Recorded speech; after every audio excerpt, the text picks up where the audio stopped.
Assalamualaikum warahmatullahi wabarakatuh. Perkenalkan, kami dari kelompok dengan NPM akhir 3 dan 0 akan mempresentasikan tentang Rotating Biological Reactor atau RBC. Saya Rehan Adista, NPM 43, ada Virial, NPM 40, Rafa, NPM 53, Safira Fevilia, NPM 73, Yohanes Felix, NPM 93, Indah Nur Fauziah, NPM 100. Prinsip kerja dari RBC merupakan suatu proses pengolahan limbah cair dengan menggunakan metode pengolah air limbah yang memanfaatkan mikroorganisme yang menempel pada media disk yang berotasi dengan pusat pada sumbu atau as yang digerakkan oleh motor drive system ataupun air drive system dari diffuser yang dibenamkan dalam air limbah tepat di bawah media. Sistem pengoperasian RBC sendiri menggunakan mikroorganisme untuk memakan bahan organik. Pada proses RBC, reaksi yang terjadi adalah oksidasi, nitrifikasi, dan denitrifikasi. Kriteria desain dari RBC yang pertama adalah rasio volume reaktor, di mana harga G adalah menunjukkan kepadatan media yang dihitung sebagai perbandingan volume reaktor dengan luas permukaan media dengan rumus G V per A dikali 103 liter per meter persegi. Lalu selanjutnya ada beban COD yang biasanya pada sistem RBC sekitar 5-20 gram BOD per meter persegi. Lalu yang ketiga ada beban hidrolik yang merupakan jumlah air limbah yang diolah persatuan luas permukaan media per hari. Yang rumusnya adalah HL sama dengan Q per A dikali 1000 liter meter persegi hari. Selanjutnya ada waktu tinggal rata-rata yang dimana rumusnya T sama dengan Q per V dikali 24 jam, dimana Q adalah debit air limbah yang diolah dan V adalah volume efektif dari reaktor. Untuk selanjutnya, jumlah stage reaktor RBC dapat dibuat beberapa tahap tergantung dari kualitas air yang diharapkan. Makin banyak jumlah tahapnya, maka efisiensi pengolahan juga semakin besar. Begitu juga dengan jenis mikroorganisme yang digunakan sehingga mengakibatkan efisiensi menjadi lebih besar. Untuk diameter umumnya berukuran 1-3,6 meter. Lalu untuk kecepatan putaran berkisar untuk kecepatan periferal antara 15-20 meter per menit atau 1-2 RPM. Untuk temperatur, sistem RBC ini relatif sensitif terhadap suhu sehingga membutuhkan suhu yang optimal, yaitu antara 15-40 derajat Celcius.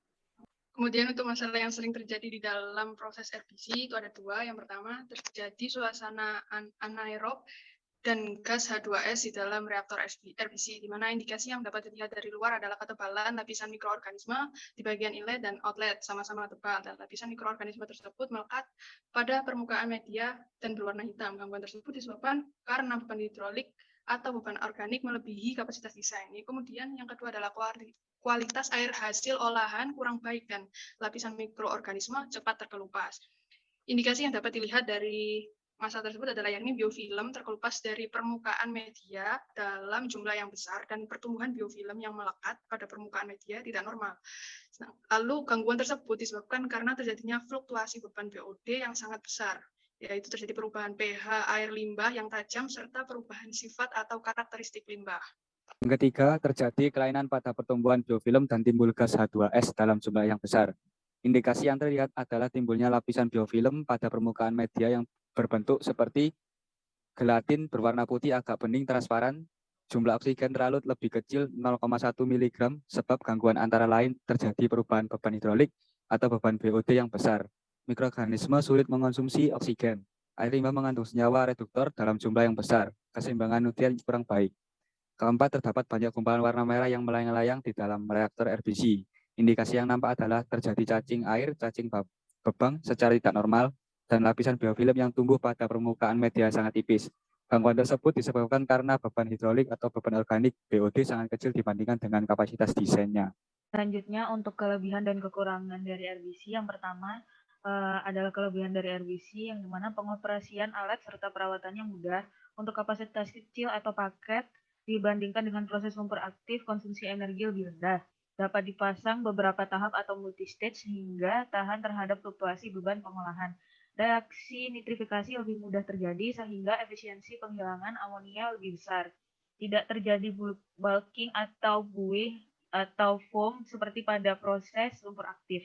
Untuk kekurangannya adalah pengontrolan jumlah mikroorganisme sulit dilakukan, sensitif terhadap perubahan temperatur, kadang-kadang konsentrasi BOD air olahan masih tinggi, dapat menimbulkan pertumbuhan cacing rambut, serta kadang-kadang timbul bau yang kurang busuk. Terima kasih, sekian dari kelompok kami. Wassalamualaikum warahmatullahi wabarakatuh.